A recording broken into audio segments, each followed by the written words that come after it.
Сабағымызды бастайық. Балалар, ең бірінші сабақты бастамастан бұрын неге берілген тапсырманы қарап шығайық.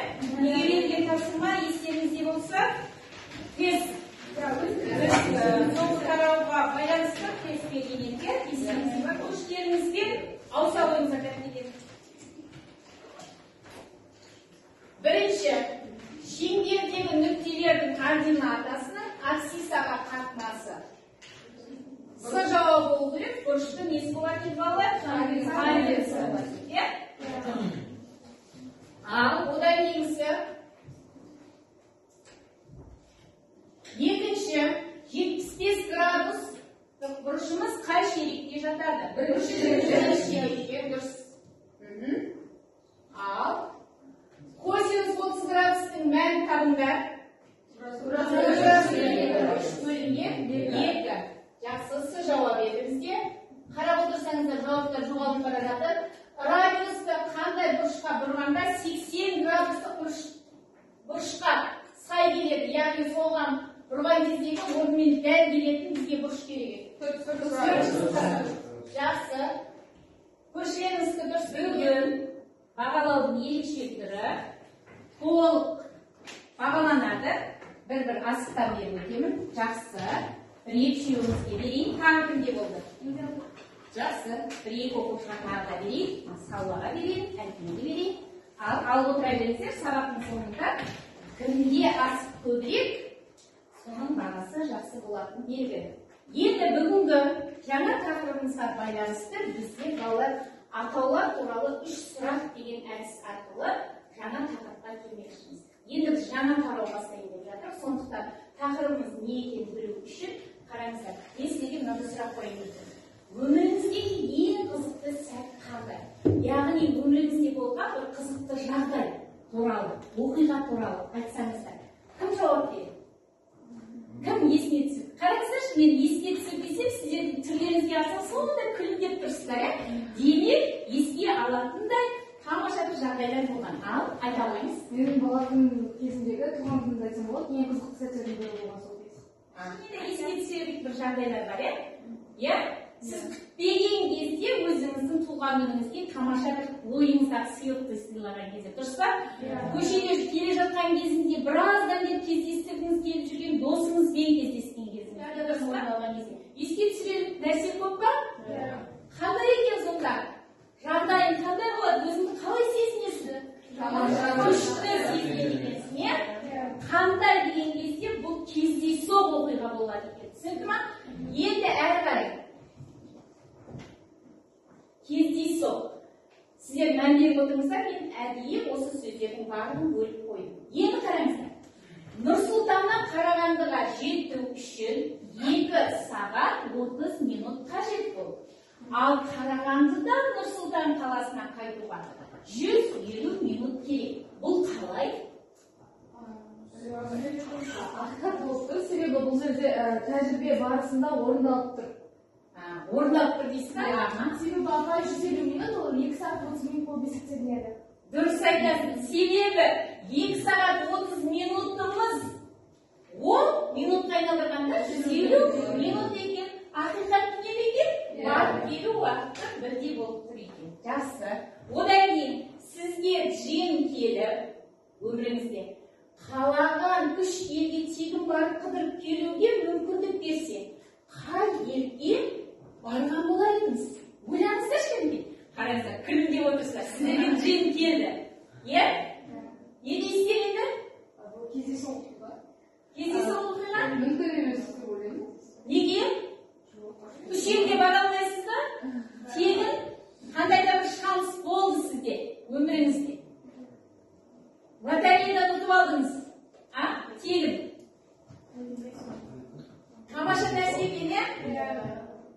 Бірақ өмірде келмейді. Жиын келмейді. Демек ол мүмкін емес. Сіз 3 елге тегін баруыңыз мүмкін. Қандай да бір жақсы жетістіктерге жеткеніңіз үшін. Бірақ жиынның келмеуі бұл жерде мүмкін емес болды. Демек, балалар, бүгінгі тақырыбымыздың барлығы, қараңыздар, қандай, қалай, сіздің өміріңізде осы нәрсе болар ма еді деген сұрақтар барлығы келіп қандай да бір адамның өмірінде болып жатқан оқиғалар туралы тақырыбымыз сол тақырып оқиғаларға келіп тірелейін деп келген. Демек, біз бүгінгі тақырыптарда кездейсоқ, ақиқат, мүмкін емес деген сөздерді қоса алып, жаңа тақырыппен не қылады екенбіз балалар? Танысады екенбіз. Бүгінге онда дәптеріңізді ашыңыздар. Бүгінгі сабақта үйренетін нәрсеміз оқиғаның түрлері. Ол жерде кездейсоқ оқиға, ақиқат оқиға, оқиғаның түрлері, мүмкін емес оқиғалар, болмайтын оқиғалар, қарама-қарсы оқиғалар туралы жақсы мен қысқаша сіздерге айтып өтейін. Қараңыздар. Өзі әр тақырып өтетін кезде мен ескертетін болатынмын. Оқып жазып өздеріңіз қарап келіңіздер дейін. Қараңыздар, жаңа тақырып болғасын мен қысқаша тоқталып өтейін. Оқиға деп, жаңа оқиғаны еске ал деген кезде өздеріңіз күлімдедіңіздер. Оқиға деп мағынасы бар. Яғни демек сіздің өміріңізде бір оның орны бар, ерекше. Мағынасы бар, орындалатын, немесе орындалмайтын құбылысты біз не дейді екенбіз? Оқиға. Оқиғаның балалар үш түрі бар екен. Үшке бөлісіп болады. Жаңа айтып өтті, кездейсоқ оқиға, ақиқат оқиға, мүмкін емес оқиға. Жасалады, мен қазір ашамын. Топтық жұмыстар жасаймыз. Сіз көршілеріңізбен бірге, өздеріңіз достарыңызбен бірге ақылдаса отырып, дескрипторларды тұр. Мына жерде мен қазір қайып қоятын болғандықтан мен тақтаға дескриптор білдіріп қоя салайын, сіздерге керек болса. Әр дұрыс жауап үшін сіздер бір-бір асықтан аласыздар. Аша беріңіздер, қазір тапсырмаларды орындаймыз. Егер газет оқысақ, біз дүние жүзінде болып жатқан оқиғалар жайлы біле аламыз. Кейбір оқиғалар болашақта болуы мүмкін. Біз тек оларға қатысты болжамдарды ғана оқи аламыз. Кейбір оқиғалардың, мысалы ертең таңертең Букингем сарайының жанына бөгде планеталықтар ұшағының қонатын туралы оқиғаның орындалуы мүмкін емес. Келесі мысалды қарастырайық. Екі бірдей тиын лақтырылсын.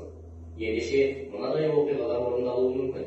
Екі тиында таңба жағымен түседі, екі тиында сан жағымен түседі. Кем дегенде бір тиын сан жағымен түседі. Тиындар сан немесе таңба жағымен түседі. Тиындардың беттері бірдей түспеді. Бір тиын сан жағымен, бір тиын таңба жағымен түседі. Бұлардың барлығы орындалуы мүмкін оқиғалар. Тиынның сан немесе таңба жағымен түсуі әрқашан орындалатын оқиға. Бұл айқын оқиғаның мысалы. Тиындардың беттері бірдей түспеді және бір тиын сан жағымен, бір тиын таңба жағымен түсті деген оқиғалар әрқашан бір уақытта орындалады. Екі тиын лақтырылғанда үш тиынның таңба жағымен түсуі немесе екі тиынның сан жағымен және екі тиынның таңба жағымен түсуі оқиғалары орындалуы мүмкін емес оқиғалар. Бұл жалған оқиғалардың мысалы. Барлық жалған оқиғалар тең. Оқиға бір жағдайда жалған болса, екінші жағдайда айқын болуы мүмкін. Кейбір оқиғалардың орындалуы екінші оқиғаның орындалуын жоққа шығаруы мүмкін. Мұндай оқиғалар үйлесімсіз деп аталады, бір уақытта орындала алмайды. Екі тиынның таңба жағымен түсуі, екі тиынның сан жағымен түсуі және барлық тиындардың әртүрлі бетпен түсуі сияқты оқиғалар екі тиынды лақтырғанда бірі-бірі жоятын оқиғалар. Қолдарыңыз көтеріп, ойланып, достарыңызбен бірге ақылдасып жауап бересіңіздер болды. Әрбір оқиғаның қайсысы мүмкін оқиға, мүмкін емес оқиға және анықталған оқиға екенін ашып жазыңыз. Ал біріншісі, үш тиын лақтырғанда үшеуі де бүкті көрсетеді дейді. Мүмкін дейді. Екіліміз бізде кім айтты? Арай айтты. Үш тиын лақтырғанда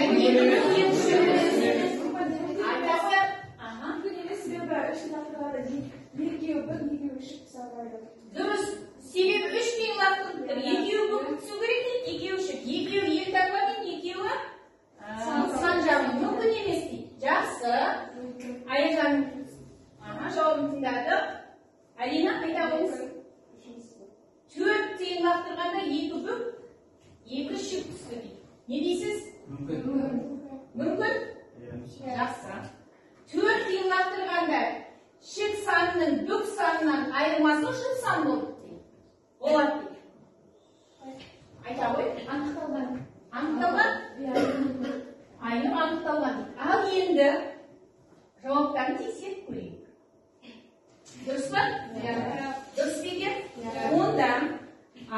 сіздер асықтарыңызды ала қойыңыз.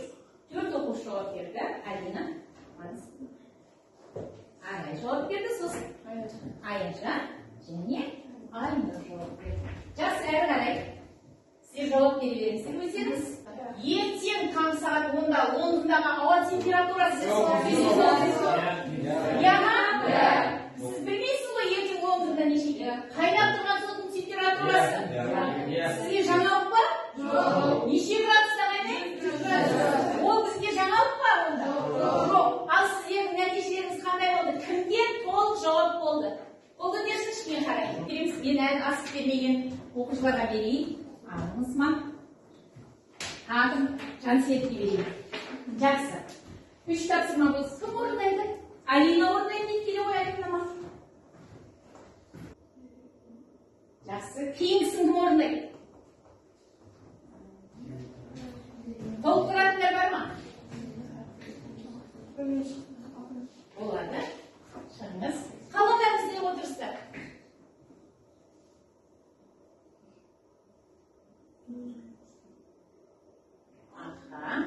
Жақсы. Енді қараңыздар. Болдық па бұл?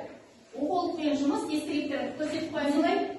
31-ге 9-шы сынып оқушылар арасында кездейсоқ таңдап алынған оқушылар туралы оқиғаларды сіз айтыңыз дейді. Бірінші, ер бала кездейсоқ алдым, соның біреуі атадым, ер бала болды. Кездейсоқ. Мысалы, мен кімнің атын атайтынымды білген жоқпын, бірақ тақтаға шықсын, ер бала деп мен айтқан кезінде кім шықты? Жансерік шықты. Жақсы. Одан кейін жасы 14-ге тең. Ақиқат. Себебі сіздердің жастарыңыз 14-15 қатар. Жақсы, ақиқат. Қазір тесттің нәтижесіне баға беріп жіберемін. Үйге тапсырма. Сіздер А деңгейіндегі қалған есептерден 30-да 4-ші есепті алыңыздар. Одан кейін В деңгейінен осыдан сылды беріп қойдым жаңа. Қараңыздар. Сіздер жауап берсеңіздер болады. Кері байланыс, балалар маған менсиметрге жауап бере қойыңыздар.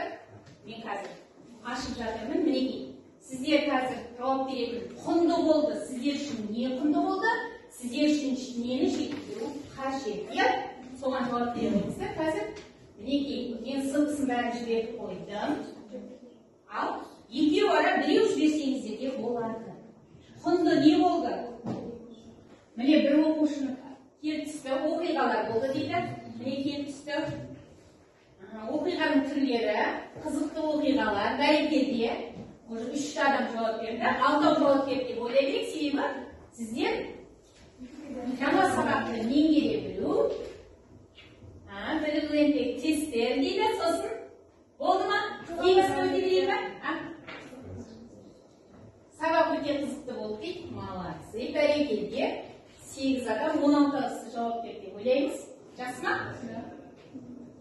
Жақсы. Уақытымыз аз қалды. Енді екіншісіне жауап беріңіз.